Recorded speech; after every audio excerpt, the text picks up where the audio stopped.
everyone. I'm Heather Ray the Rue Girl. Come woo with me. Woo! Let's all woo to this beat. Let this joy move your feet. Let's all woo to this beat. Let this joy move your feet.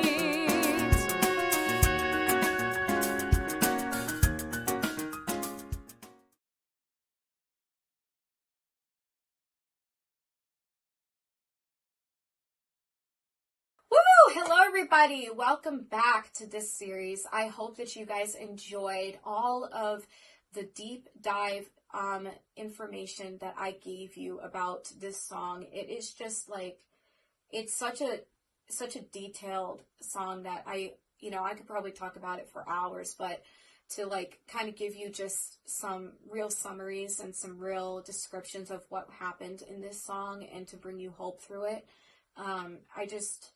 I really hope that I was able to give that to you through this series. So anyway, this video is really just going to be the summary of, what we need to do, when we come to realize that it's not by our self-control that makes things work out, but it's by surrendering it to God that does.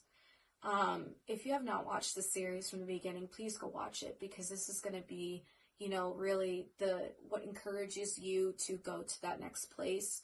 And I would like you guys to see what the song's really about and why I launched it in the first place, so late in, my life, because, I'm going to be 23, and this was way back that I wrote this on. I was 18 when I release the song. So just be encouraged that you're not alone, and relationships are hard.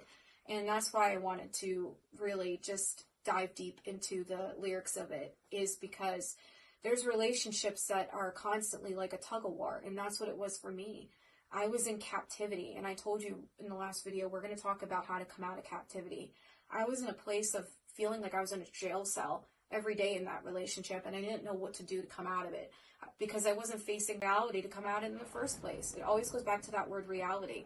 I wasn't accepting the truth. I just wanted to stay in it and ponder and wait longer in that place. I wanted him to stay with me regardless of what our dynamics were like at that point. It was a very unhealthy relationship because of the dynamics that were happening. But that doesn't mean that he wasn't a good person. He's a very great person, and I just speak light and truth over him, and peace over him, and blessings over him in Jesus' name. I only want to speak good things over him because that's the truth of how I feel about him.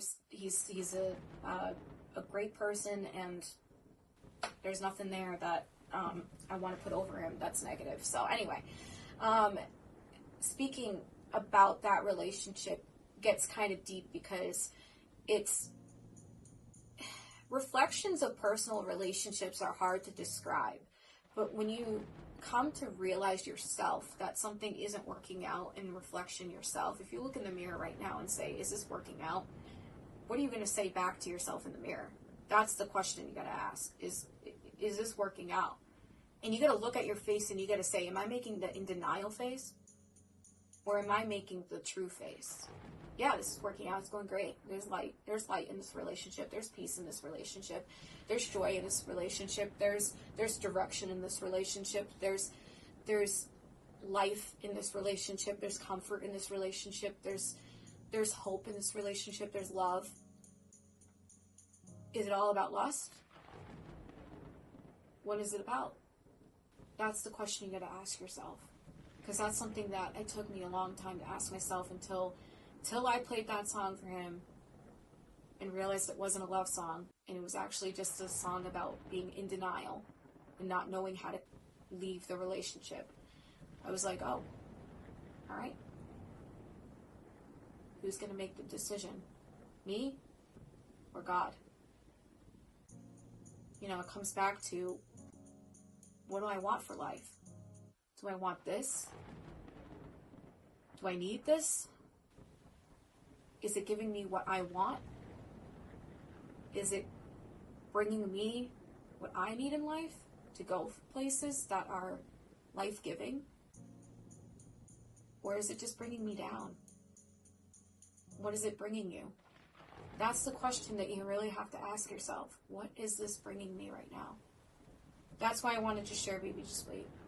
Because sometimes relationships feel like you're waiting for a long time for something to happen. That's good. And sometimes it just doesn't go that way. It's a hope in your mind. It's a constant ponder. It's a constant captivity thought. It's something that sits in you that you want to happen, but you feel like you're in a jail cell. Let me right now show you something, and that's the truth. You don't need to be in captivity, because you are able to be free. It was Jesus that set me free. It was his name that got me out of that relationship. It was him that brought me peace. And, you know, it's emotional because it's the truth. There's nothing I could have ever wanted more than peace during that time. And he's the one that brought me it. No one else. It wasn't that relationship that was giving me peace. Lust does not give you peace. And arguing doesn't give you peace. But contentment